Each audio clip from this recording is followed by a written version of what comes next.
Today on the podcast we have an amazing guest for you, amazing woman called Sharn Rayner. Sharn has been a very successful business owner. She embarked on a plan to start, build and sell her own business, which she achieved well ahead of schedule. She tells us how she managed to multitask, not only owning and growing her own business, but also holding C-suite roles in other large and growing organizations. She's won awards for her entrepreneurship and she's helped hundreds of other business leaders grow and develop themselves, their teams and their businesses. She achieved all of this whilst being a mum. Despite all of this success, she felt like she was living a lie. In this episode, Sharn reveals what that lie was and how she dealt with it. You'll also learn how her focus on health and well-being saved her at her most challenging times. If you want to know what makes high achievers tick, how they deal with challenge and keep smiling, today's episode is for you. Sharn, fantastic to have you here today. Thanks for joining us. Lovely to be here. I'm going to start off with some rapid fire for you. Okay, here we go. You ready? Yes. Okay. Breakfast or dinner? Dinner. Fruit or veggies? Fruit. Fruit or not? I'd have neither if I could. Okay. Okay, good to know. On holiday, are we more likely to find you bungee jumping or in a pool lounger? I'd have a holiday that would have me doing a bungee and the opportunity to be on a lounger. Nice. How long could you sit on that pool lounger for? Yeah, maybe an hour? Yeah. That's a good stretch. Yeah, I thought that might be a good stretch for you. Are we most likely to find you in trainers or heels? 50-50. Yeah? Yep, absolutely. Love my heels for work, but outside of work, I'm in my trainers, Converse, kicking around that way. Good job. Real book or Kindle electronic? Real book. Right, like the feel? Love the feel. Yeah. But yeah, absolutely. Okay. Nice. Yep. Here's the critical question, cats or dogs? Dogs. This interview can continue. This is good, great answer. And are you an early riser or a night owl? Early riser. Nice. Yep. And entertainment, would you be watching a thriller or comedy? Comedy. Great. Now, Sharn, your entire career, I think, has been what I called people and performance centric. You spent a lot of time figuring out how to unlock the potential in teams and people for the right outcomes for organisations and for the people themselves. But when you were a little one, did you have aspirations for a particular career? Or what you thought you might do? Yeah, I did think I was going to be a police officer, and at the age of 16 I applied to every academy that there was in the UK, and whilst I could do it in terms of the qualifications, the experience, my physical capability, I was too short. They had height limitations at the time, so that was my career. The police disappeared like that. Right. Yep. So how did your journey start into people? Basically, when I was 20, I finished my first degree and I went and worked for Stratford-upon-Avon District Council, and I went in as their community recreation officer. Very fancy title at the age of 20. And essentially what this saw me doing was working with the elderly, people with disabilities, trying to get women into sport, trying to get youth into sport. And very quickly I realised that the best way, if I could come up with a strategy, the only way to get a strategy working was to have people with me on the journey. So I quickly hired a team of 35, but my HR director pulled me into his office. I was a little bit nervous as to what he wanted. And he said, the HR team don't work for you, Sharn. You need to learn the HR processes and hire your own team. So he put me through all my papers, and so very early on, that's when I was sort of really focused in on who do I need to help strategy come alive, and then not only that, how do we know we're going to get the results that we intend to get with the strategy? So a real focus on bringing people with you, but how does that translate to results? Right, and that's something that's flowed with you for the rest of your career and your own business ownership and now helping hundreds of other leaders and organisations collectively? Yep, absolutely. Wow, great start. So it's one of those things where it has actually been in every single role that I've had. So, and knowing what the drivers are and knowing what your personality is like and how it impacts. So that's how I got involved with the whole organisational development side. So as well as understanding how to bring people on, it was how do we keep them on board? How do we keep that retention? And then how do you get that balance between meeting the needs of the individuals, meeting the need of the organisation as well, and trying to match that, because it's a tricky thing. It's not like looking at a glass and just saying, oh, we've got 100 of these, we know exactly what they do. Sure. No two people are the same, and often they're not alike on the same on two separate days as well, depending on what's going on for them. So that was very much something that I recognised and that I knew that I was keen to look at, which is why I moved into the organisational development side of business as well, and how you can use that to really support business strategy. And then when I set up Pod, that was a project because I'd been doing advice to businesses, helping them sort of like look at how to grow their business, how to get the best from their team, how to deliver results. But what I realised that I was just talking from theory. I hadn't actually done that to a great extent myself. And so setting up Pod was a project. It was, can I do this? Can I really give advice on this is how you build a business, this is how you sell a business, this is how you deliver with those, deal with those highs and lows that come up each day. And so it's always followed through, and even in my role now, it's all of those things combined. Great. Yeah. I'm going to talk to you about the journey with Pod and where it's led to with AdviceFirst, but some of those statements you just made then around trying to get people to connect, get them to follow, build that culture piece that I think culture is one of these words that gets thrown around a lot. If one of our listeners is probably out there going, you've just said all the things that I'm trying to figure out. Where do they start? I think it is about, we all know this sort of phrase, you've got to have the right people on the bus. And I think it really does begin with that. And it's finding that team. And I won't lie to you, I've got it wrong a number of times. But you do need the right people that want to make the change, that can see the vision. So having that clarity of direction really does make sure that at least people are there for the right reasons, because they want to know that they can contribute to the bigger picture. So I'd always start with the vision, and it's always making sure that people are aligned to that and to the values and to the core purpose, like why are we there, why do we exist? If you can get people on board with that and they're as excited as you are, that's a pretty good start. Right. And when you're an organisation like Pod, you're working with people, you're helping them grow and develop. What do I do if my organisation sells widgets and it's not as intrinsically obvious what my purpose might be? How would I think about purpose in an organisation like that? So we have a lot of clients that are widget makers in their own capacity, and again, it is still, what are you doing? What difference are you making? And how do you contribute? Because whatever that widget is that you're creating, it does add value to a client somewhere, which is impacting on others. Yes. And so it's trying to understand what that means to you, to your team as well. And if you can get people to sort of see how they make their difference and why their role matters, they know that they're making some impact. So true, and I wholeheartedly agree that I think everyone has a purpose if they think about it. Yeah. And no, it may not be as humanly changing as some other organisations what they do, but they're playing a role, and I think that purpose, you just need to spend some time thinking about it and some good frameworks for them to think about. Most definitely. Great. Okay, let's talk about Pod as a project. It's an interesting way to start a business. Let's do a project. Yep. Tell us how it got started and take us on a bit of a journey through the Pod experience. Yeah, so I was lucky enough to be working for a company where the director, she gave opportunities to those that actually wanted the challenge and that wanted the responsibility. And I would go to her with ideas and she'd be like, make it happen, go for it, try it, let's see what happens. And so I was quite lucky that in a nice, safe... Can I pause you? Yeah. Like, isn't that just such an amazing response from a leader in an organisation? Someone who identifies someone who is wanting to succeed, wants to try things, want to challenge themselves and grow. Yeah. We know that's such a fundamental principle, and if we had more leaders in the world that identified that, didn't see it as a threat, and actually would be prepared to tell people to go for it, it would be fantastic. Absolutely, and with my team, I encourage that because I didn't bring them on because I was feeling threatened by them. I brought them on because I think they're better than me. They can bring something to the table that I wouldn't have a clue about. And when my team come to me and say, I've got this idea, it's the same response because of what I learned from the leader that I had. But yeah, so I helped her sort of set up different companies and get those underway and work out what worked and what didn't work.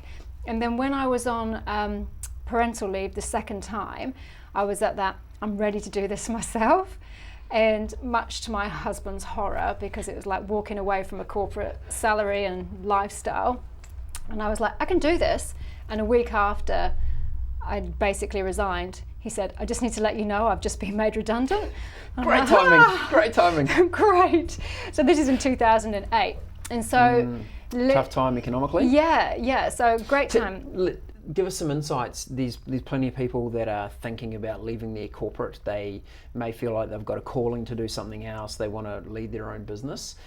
How do you have that conversation with your partner, if that's your situation, to go, I do want to give up the corporate salary, I do want to give up the things that go with us, and I want to pursue my dream? Yeah. What do you do to have that conversation? Well, it's a bit like that vision. Can you get somebody on the journey with you? I'd kept saying to my husband, Matt, this is what I think needs to happen. This is where I think some businesses are falling down. This is what I think we should be looking at. And he was saying, well, why don't you do it on a part-time basis? I was like, no, if I'm going to do this, I'm going to go in 100%. Yep. I can all do in, this. We call it all in. And as I said, I believe this is going to work. I really do think it's going to work, which means that we don't need to worry about the money, because that's going to happen. Yes. And I did say, look, I'm not going to pay myself for maybe sort of 3-6 months. I said, but after that, it will be fine. Yes. He was very uncomfortable in that first 3 to 6 months.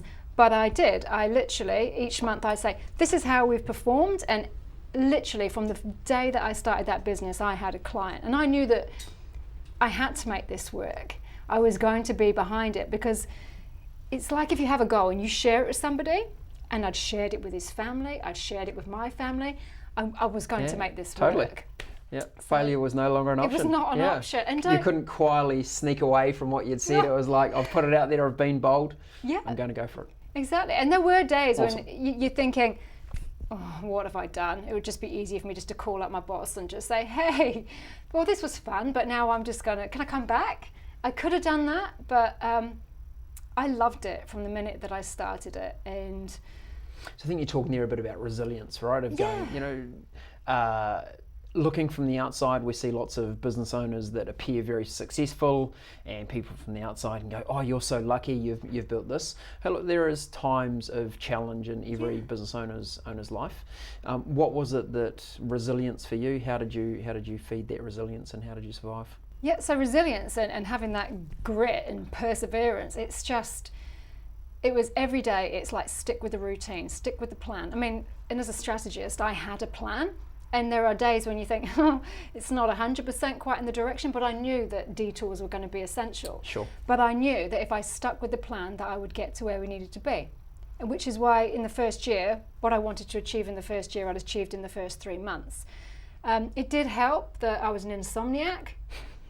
Plus or minus. Yeah, pros and cons, I think. Yeah, I did get, and again, I think that was part of that resilience. I knew I had to keep going, and I couldn't almost, and sometimes it isn't, it's not really necessarily an advantage to be an insomniac, it is, but it was like my way of making sure I got done what I needed to get done. And for that, I'm certainly not advocating it as something that business owners should do. Yeah, this is in complete breach of the breakthrough principles here. Do not sleep. Really, sleep is key. And I know that now as somebody who just adores my sleep.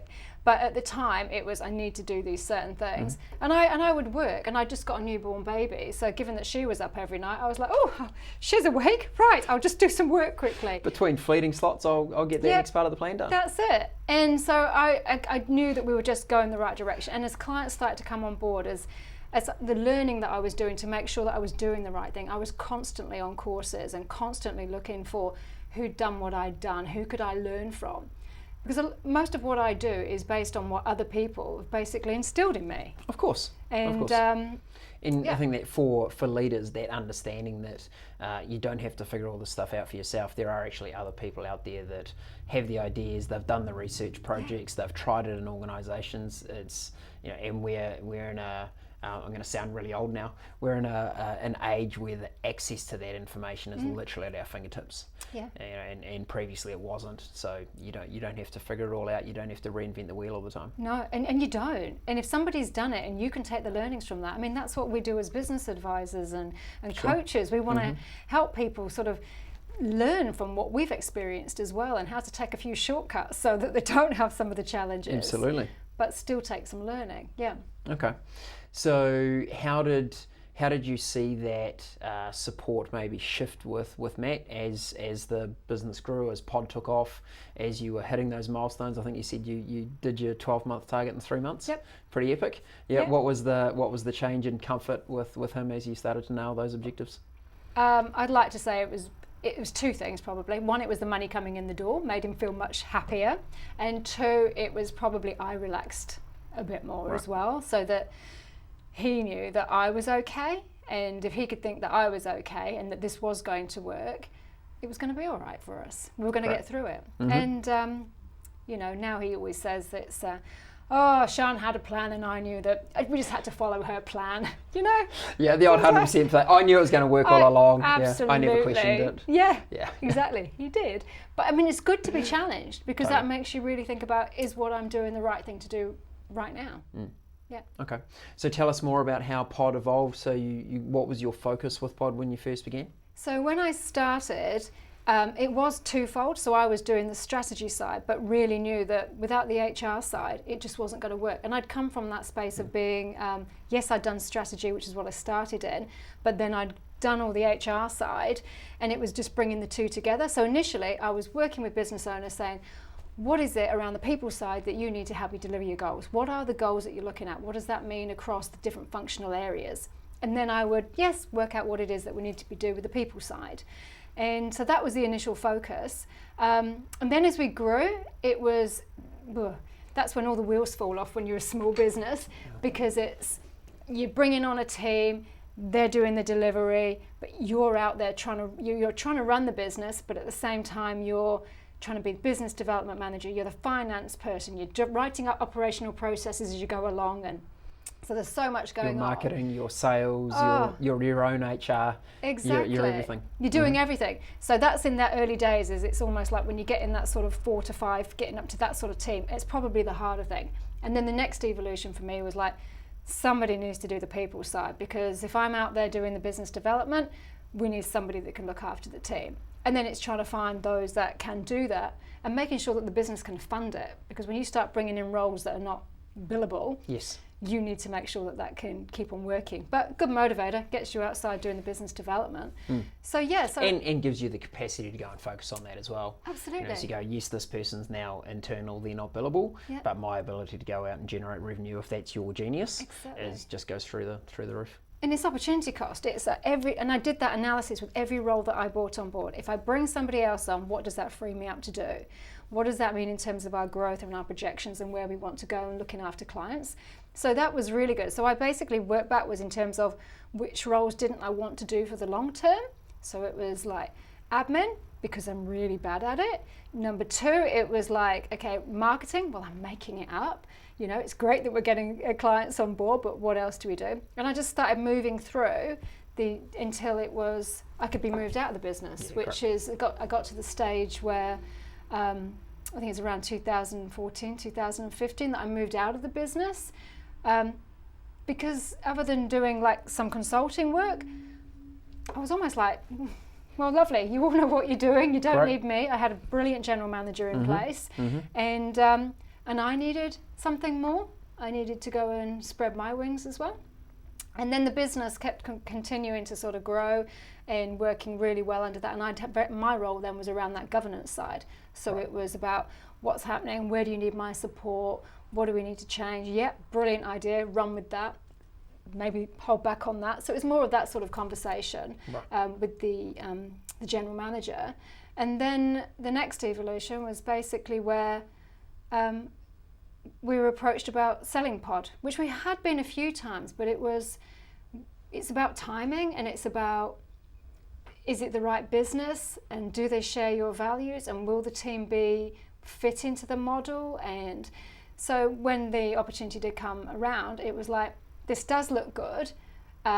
This could really work, and it means that we can grow Pod, and that we can bring in these other areas that align what Pod was, but also what this other business could bring as well.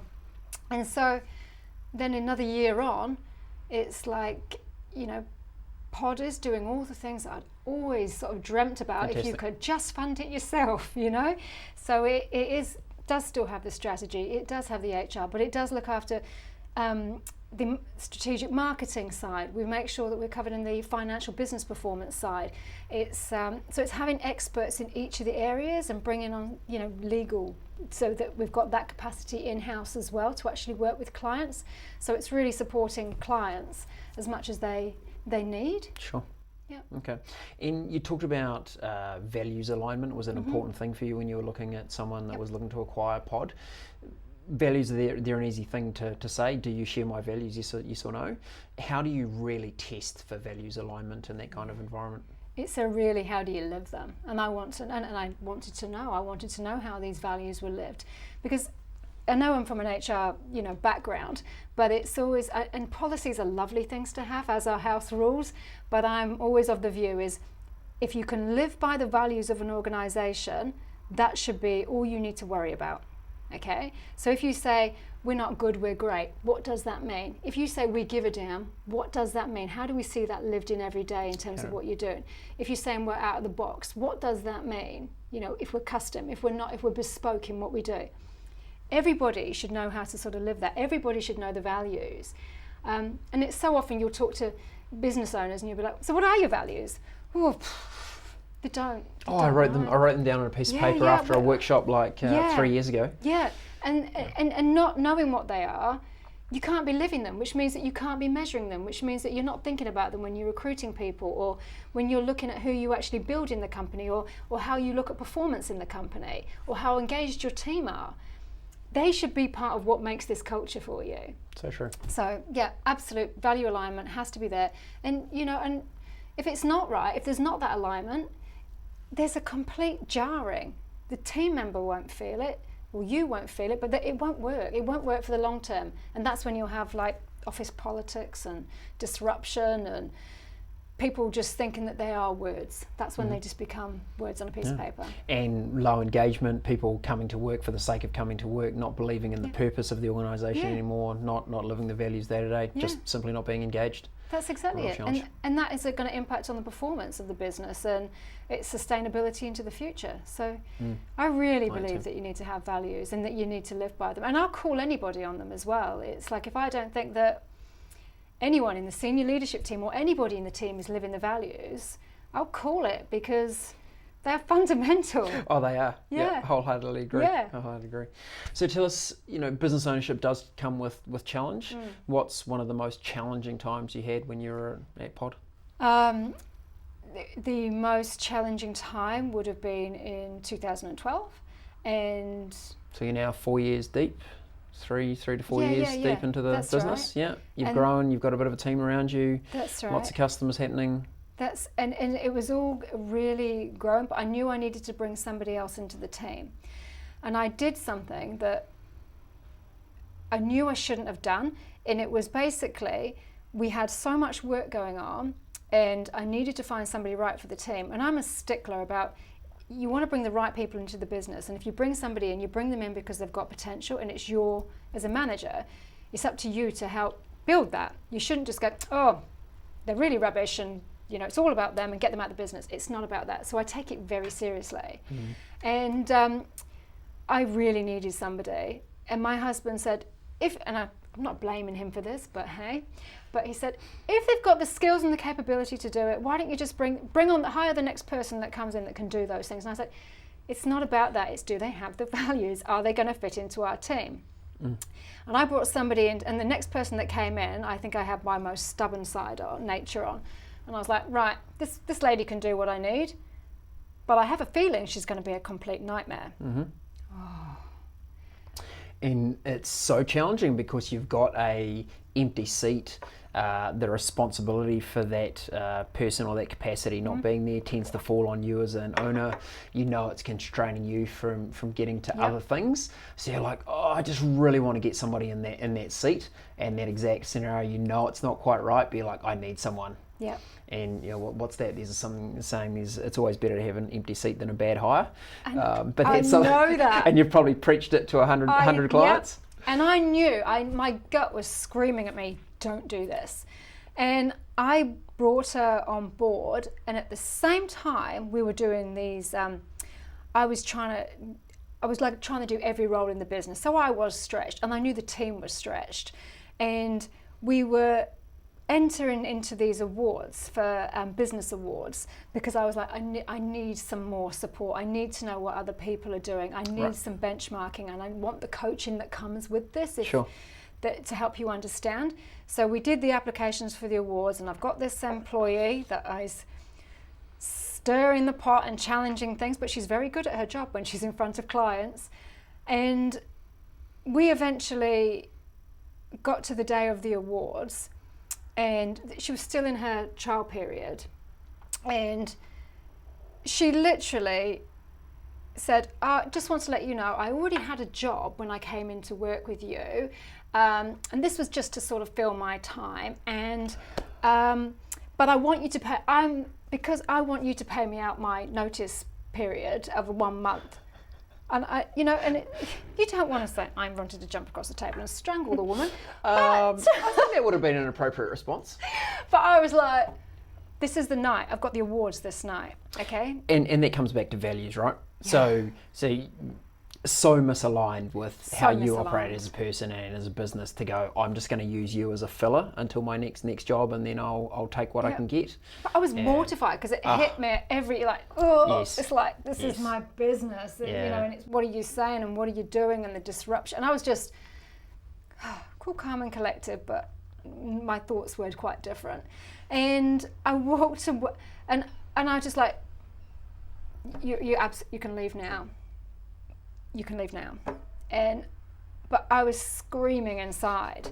And I went along to these awards, and I was not prepared to win at all. I just, gone along, this will be a lovely release. Chance to frock up, get out, talk to some people. And just relax a bit. Sharn Rayner from Pod Consulting. It's like, and we won three awards, won 2 awards, and were finalist for 1 award. And again, it was like I was up there going, this is wonderful, thank you so much, this means so much, and it's so great, and I'd just like to thank my team, and thinking, and I do, I had a wonderful team, but it was, I felt like a complete fraud up there, and it was good to have done it, but as at the time I was like, if I'm meant to be one of the stronger businesses, what does that say about the rest of the businesses in New Zealand? Right. And then I came away from there, and I was just like, something's not sitting. And I thought, I'm not designed for this. Maybe I can't run a business. What was I thinking of? Just give up. And it was a hard time for me to be able to, as you talked about resilience, to get back up, find a way to keep moving forward, because all I wanted to do was just give up at that stage and just find an easier route in life. But yeah, that was the hardest time of my career. Now I think, you have other days, you're like, you're just so used to those.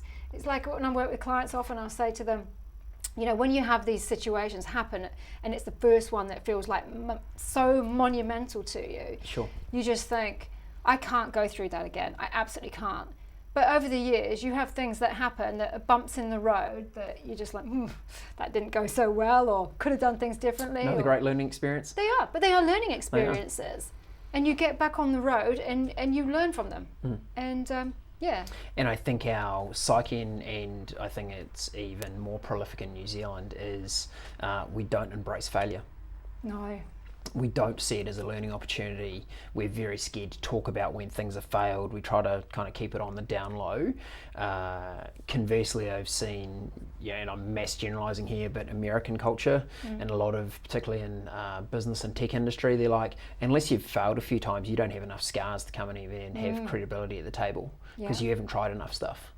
And we need to, as New Zealanders, I think we need more of that in our view of being prepared to go out and try things and know that not everything's going to work, and that's okay. And it is, and you know what? That's one of the things, the key. Like over the years, it's been my failings that clients have sort of said, "Oh, that makes me feel better, so you can keep on going, and you can get back up again." They learn from that. When you go in there and they're having that experience, which is this is what's happened, and it seems so monumental. Absolutely. And you can say, "This is going to pass. You're going to get there." let's look at how we can support you. And checking in on how they are, how are they feeling, because that was the hardest thing. I couldn't, at the time, you didn't talk about feelings, you know, there was nowhere to go to. There was no sort of the support that we're starting to get now in New Zealand around mental health and well-being wasn't there.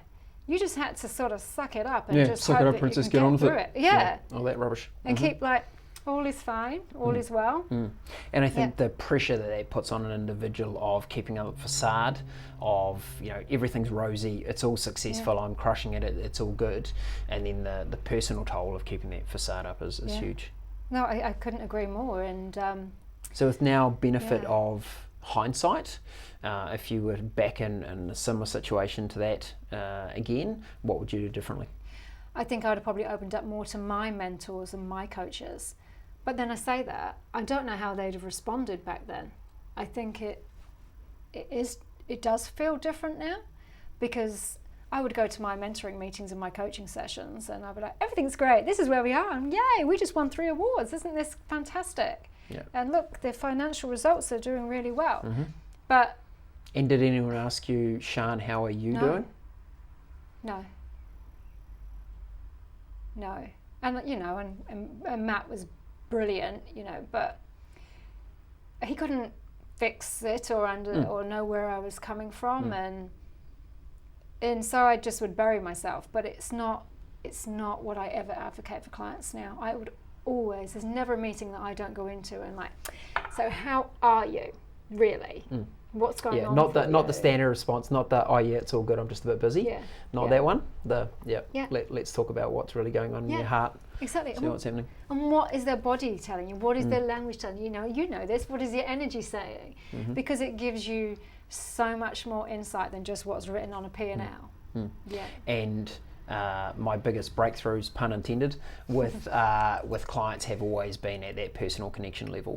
You know, yes, I've helped them with strategy, yes, helped them with leadership, yes, helped them with personal effectiveness, but the times I've been able to help people at that personal level, those are the things that make the real change and are the most personally gratifying as well. That's exactly amazing. And it's a partnership. It's when you're working with clients where you know that together you're working on something and you're helping them and you have got that connection. It's a joy, and the energy that you have and the results that you can deliver. But that connection, I love that with the clients that I work with, where it's ongoing for years and years and years. That's the best feeling. And give us an example, Sharn, of a client you've worked with that you've gone, that was I really helped to transform that person's life. A couple of clients that I work with currently, I've worked with them for years. And when you first connect, it is always around that, this is what we can deliver for you, this is the outcome that will help you achieve. But it is about, do you know, like, and trust? And I look at... Know, like, and trust. Yeah, I like that. Yeah, and can you see yourselves working together? Because if you're really going to get results, you're going to have to be spending time together, and have enough trust that you can have very challenging conversations. And you do. It's a partnership. So that does mean that you don't just go in there and just say, these are things that are working well, great, and just keep going and doing what you're doing. You go in there and you say, but what is it about this? And what is it about all your operations that's going on here? What's going on here for your people? Why is everybody leaving? What is actually going on for you in your leadership? What is actually happening for you? And I look at the clients where you build those relationships where you can make huge differences and significant change over the years. You're looking at every facet of their business, but them too. And it does change up the session. So like I look at some clients and it's not a strategy session. It's literally what's going on for you. And I'm not looking at their, I don't want to know about the business. I don't want them thinking critically about what's happening with the business and being analytical. It's what are they experiencing? What is behind the story or the outcome? What is it that's the underlying belief? What is it that's the values that's not being met, the unmet need? What is it in their past or something that's just happened that's really impacting on them? Or what's just their behaviour pattern that whenever that kind of challenge comes up, I always react to it this way. That's exactly it. And And because you build this relationship, you have time together, you can see when things happen again and again. And you can look at, you look at the different stories that you get and you're like, heard this one before. That didn't work, so what are we going to do differently this time?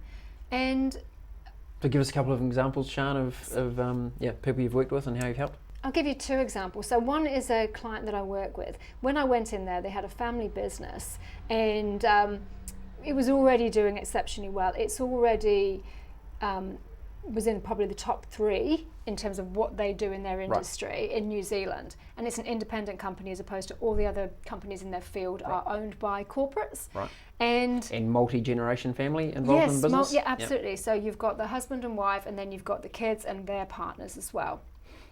So when I started working together, I had to deal with all the family politics because that always comes up, and that's like an ongoing thing. Bet that took longer than week 1. Absolutely. But you start giving people roles and responsibilities, and they have to take accountability, and you hold them to account, including the CEO.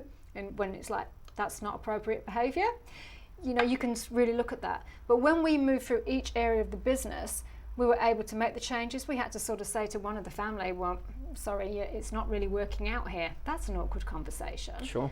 But there was a time when there were some changes in legislation that with this particular client, it impacted him really in a negative way and brought him into depression, because he knew this was going to hit quite significantly on the wages that were paid to the employees, because it was like it's a unionized industry. Right. And he was really worried about what it would mean to the bottom line. But when we sort of really got down to it, it was about how he felt about security, stability. And as I said, reality is you're still making about 3 million net profit at the end of the day each year. I don't think the family's going to be in a situation where they're not going to get by. Yeah, it's probably going to be food on the table and a roof over the head. Yeah. But because he'd experienced that before when he was growing up, not having enough money, that was what was impacting on him. And still, every now and then, I have to sort of check in, like, how are you? What are you doing? And he had no work-life balance when I started working with him. He was within that business. Yes, he was the owner, didn't even call himself the CEO at the time. He was doing the handyman jobs around the facilities. And now he's like, I'm just going to Brisbane. I'm just off to this boat show. I'm just going out in my Porsche. I'm just... And I'm like, great, because he's getting this balance. Yeah. But he deserves it. And now, it's enjoy it. Don't feel so guilty about it, or don't feel guilty at all. And then there's another client that I work with, and he had the challenge where it was bringing his wife's money from her parents who'd passed away. So he was bringing this in, and when I started working with him, it was a financial business. The business wasn't making any money. So he's, of course, feeling guilty that he's losing all this inheritance, but knowing that to be able to make the business grow, we had to leverage this money to acquire other businesses. And so for him, it was like, I don't want to take the risk, but it's like, you're going to have to take the risk because it's the only way you're going to grow. And, we've done, and even with coaching sessions last month, I sent him an email saying, "Dearest Pete, you have not done your homework for 3 months in a row. I am not going to have a meeting with you until you've done it. Only saying it because I care." Next email came through. "I'll have done it by the time we meet." I was like, good. And I'd highlighted in red what was it. But we have that relationship. But as I said to him, you're becoming a roadblock here. And if we don't get past this is going to be a problem. But at the same time, I've got to know everything that's going on for his daughters, for his wife, what the challenges are that actually stop him doing what he needs to do. And now he's growing the business even further. He's in a different space 2 years on. Brilliant. Yeah. Great job. And so fulfilling as a coach to have those experiences. Yeah, it is. It's really lovely when you reflect back. Let's do more of that. Great job. You know that one of our breakthrough principles is health, family, work in that order. What is it that you do for mental wealth and physical health? What's your focus? I am a absolute passionate person about yoga. Right. I do yoga every single day. That is my health, and that looks after me physically. There's not a morning goes by where I don't get up and do my asana, so do my postures, and then I do my pranayama, which is all about my breathing, and then I do my meditation. How long would you spend doing that in the morning? 45 minutes to an hour every day, and doesn't matter what's going on for me, that is the thing that keeps me so settled. And it is a practice. It is every day. It's like I come out of my little studio, which is my office, just put some music and some candles on and it changes it. I'll come out and I'll be so zen, and then something might happen on some days and it's all my good intent is gone. But I practice again the next day. But progress, every not day. perfection. Absolutely, progress, not perfection. Yeah. And how have you found that yoga practice help you in a business context? In terms of the yoga, in terms of you need your body to be in a good state to be able to actually work effectively in business. Again, you'll see when you have clients that are not looking after themselves physically, they get sick, they're run down, they're tired, they're not performing, they're not productive. So it looks at that side. In terms of the breathing, that's got me out of so many situations where it's just like maintaining that control. And even with clients when they... So tell us, how does that work? So you're in a work situation, it's something that's raising one of your emotions. How do you use your breath and your thought to manage the situation? It literally is, for me, I know I can see the trigger. I can see that I'm starting to get wound up. And it is literally just putting into practice one of the many, many breathing types that I know. I try not to do the ones that are so obvious, like I won't be doing that, but I'll be doing full yogic breaths, and I know that I'll need to do that until I've calmed down. Obviously, the thing to do is just one moment and just take some time out, just get away from that. But with clients, when I first see them and I can see that they're like, they come in with so much that they want to share, and I'm like, okay, so just take a few deep breaths. And it's bringing down the energy a little bit. So when they're quite frenetic, when they come in, it's just bring it down. And the same if I'm working with my team, or if they're worried about something, and I'm just breathe. Because people forget. They do. And you can see it when I'm working with people. And it's breathing really high in their chest. And, and it's not down here. And it's sometimes you literally... It's really good. You just made me really conscious. I'm like, I need to breathe lower. Yeah, and when you do it, you can't help but feel better from it. Totally. So I do bring that into everyday life. And then the meditation, the concentration part is around you are not your thoughts. So often we just run around with these messages in our head that they're never ending. It's the same thing. It's the same story we're telling ourselves. And it's about not stopping your thinking, but it's about saying, how do I slow this down? How do I remove myself from the noise that is in my head, and then look at my behaviors, and then look at what actions that I need to take? So it's a slowing down. It's that's the key thing that I take out of it, and that's how you use it in business. And again, it's like I look at what we're doing in the work environment around mental health. It's all around mindfulness, which is a focus on that breathing and being present and just taking that time out. All of these things make a difference, and it's scientifically proven. Can't give you any stats on that right now, but it does just make a difference. Yeah, make some up. Gives you a 68% improvement if you are mindful at work. 92, I believe. Yeah, 92. I underrated. Exactly, but it does. I honestly, when I see it, when I bring it in, and even with the work that I do with, I've been working with high potentials at work in the last 6 months. I look at how they've progressed with this focus on breathing when they come into the sessions, how they actually address their issues. So it's focusing on not what the actual situation is, but thinking about what they think or feel, what actions they take away from it by having, looked at their sort of behaviors and actions, and look at where they are 6 months at the end of the program. The change and the growth is phenomenal. Yeah, it's really good to see that. Fantastic. Yeah. Fantastic.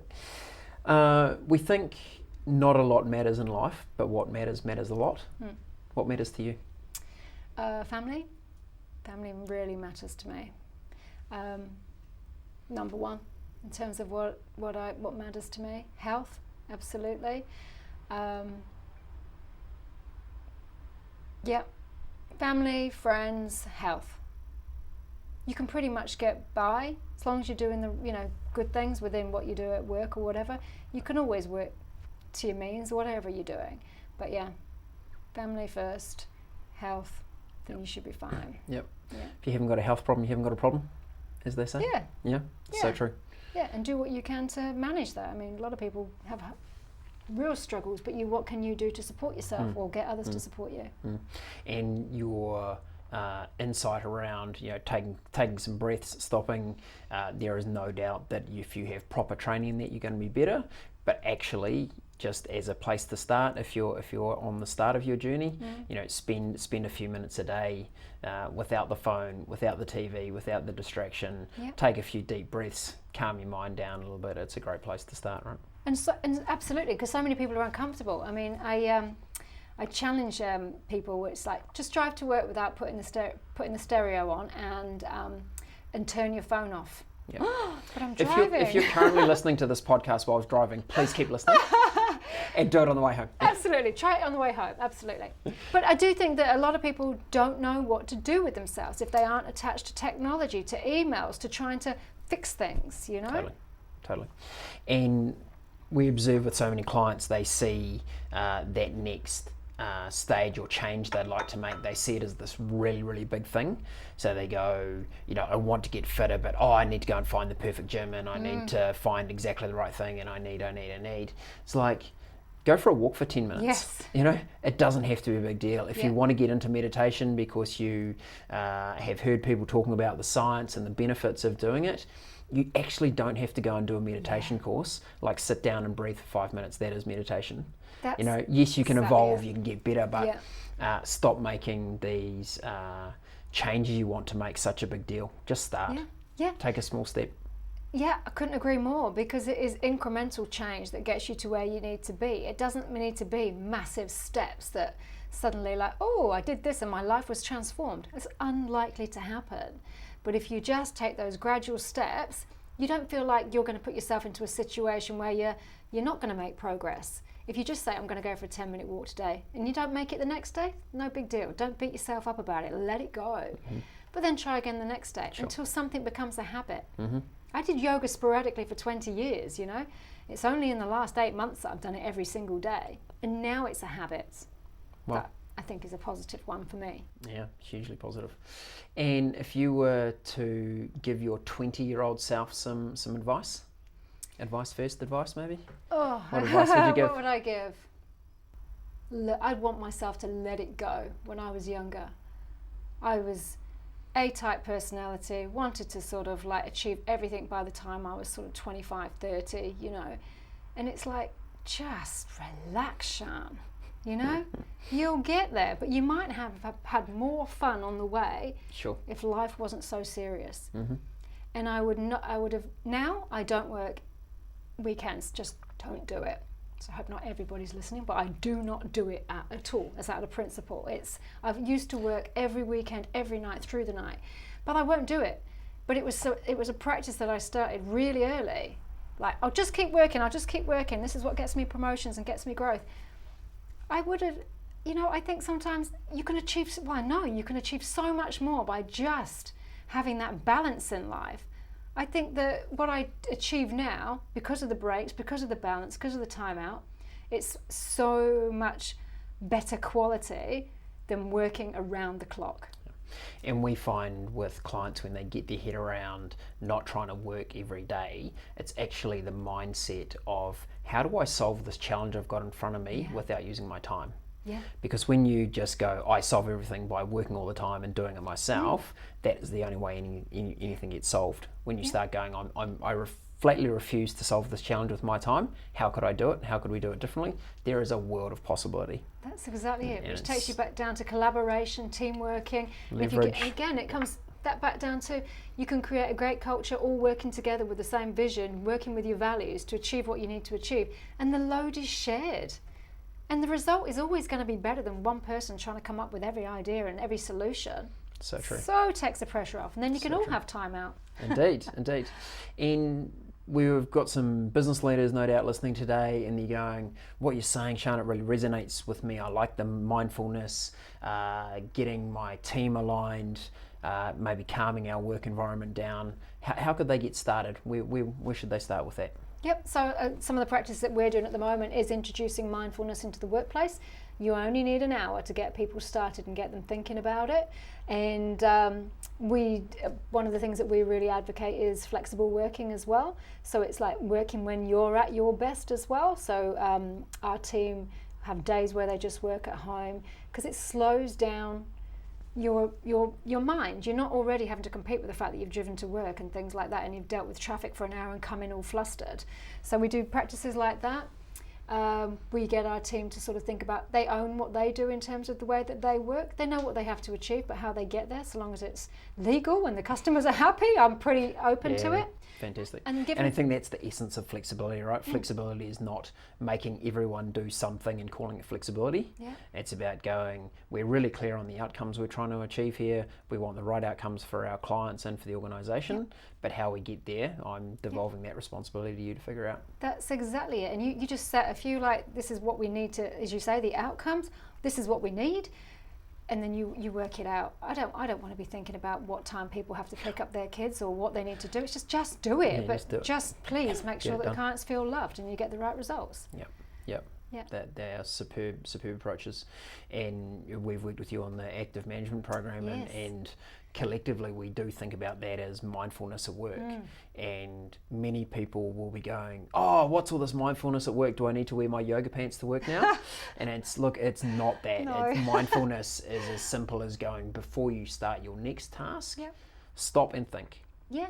Where can I add the most value next? Yeah. What is the next most value-added, important thing that I could do, rather than quickly reacting to the next thing in the inbox or the next meeting you're going to or whatever? Actually stop, think, be mindful, be present, and make a really good choice about where you add value next. And even knowing what you're doing with your day. I mean, for one of my practices, which is mindfulness in terms of work, if you looked at it, is I know what I've got coming up each day. I know that I've put breaks into my day. I've learned that, just having back-to-back meetings means that the only way to get the actions from the meetings done is to work all night. That's not ideal. So I put all my day is structured, but I've got those times to actually go for a walk if I need to go and pick up the kids, to do whatever needs to do that makes my life feel complete. So, but it's everybody's responsibility, as to how they manage their time. Yes. But you can do that simple thing, which is mindfulness at work. Yeah. Love it. What are you most proud of? Probably most proud that the family have stayed together with everything that we have done in the businesses. All the challenges come along. Yeah, because I don't think that I could have been the easiest person to live with, and I was away from work I've a never lot. met Matt, but I just instantly think he must be an angel. He is. But it's like,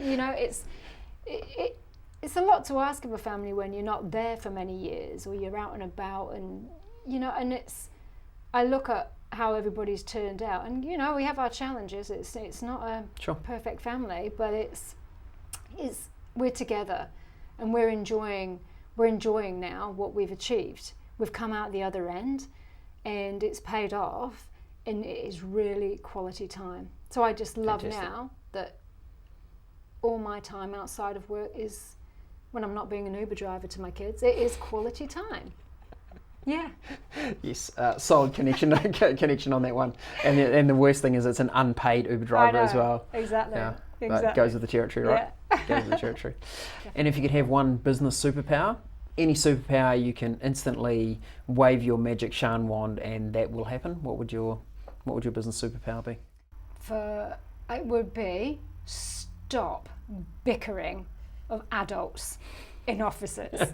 It's the thing that drives me insane. And if I could just wave a wand and bickering stopped, gone, I would be a happy person. Yeah. Honestly. They'd be much happier working environments as well. well. It would be beautiful. There'd be no politics, there'd be no dysfunction, there'd be no he said, she said. Because sometimes you can feel like you're running a kindergarten, can't you? You can. And this is like when I work with my clients, they don't say, oh, my strategy's not performing today. They're like, oh, let me tell you about these two people are bickering and arguing. And, we didn't sign up for that, did we? Yeah. Could we take this conversation up a level? Could we work a little bit higher? Yeah, that would be good. Especially when they say, don't treat us like children. It's like, please. Yes. Don't act like it. And now with Pod being part of the AdviceFirst family, Yep. what are you most excited about for the future of Pod and AdviceFirst? I'm loving the speed that we're just progressing, we're moving. I'm loving the way that the teams are coming together and not being siloed, which was something I was really mindful of, that a lot of businesses try and say, oh, we can add these different business functions on. And you know, we're strong in that strategy and the HR space, but bringing in the other areas, it was like, how is this going to work? How do we make it so that we are one team and that we're going to give one great result to the clients? And so far, that's what's working really well, and that's what I'm really excited by. Well done. Yeah. Well done. And where can our audience connect with you, Sharn? Oh, via email? Yep. Yep, so you can reach me at Sharn, SHARN, @pod.co.nz. Nice and easy. Are you a social media person? Is AdviceFirst, they on social? Yeah, we're on social media. We're on LinkedIn and Facebook and All the usuals? probably on Instagram, but yeah, I'm not. Yeah, you're not? No. No, I've not got there yet, but yeah. All good. Would really encourage people to connect with you, Sharn. I've been lucky enough to observe firsthand some of the amazing work that you've done, and really want to acknowledge you for what you've done. I think the connection you bring with people, I love your sense of HR and how you see HR connecting with strategy to really create results, and just that knowledge that one doesn't go without the other. It's such a great mix. Thank you for sharing with us today, and thank you for the good you're doing in the world. It's awesome. Thank you. Thanks, Sharn. Cheers.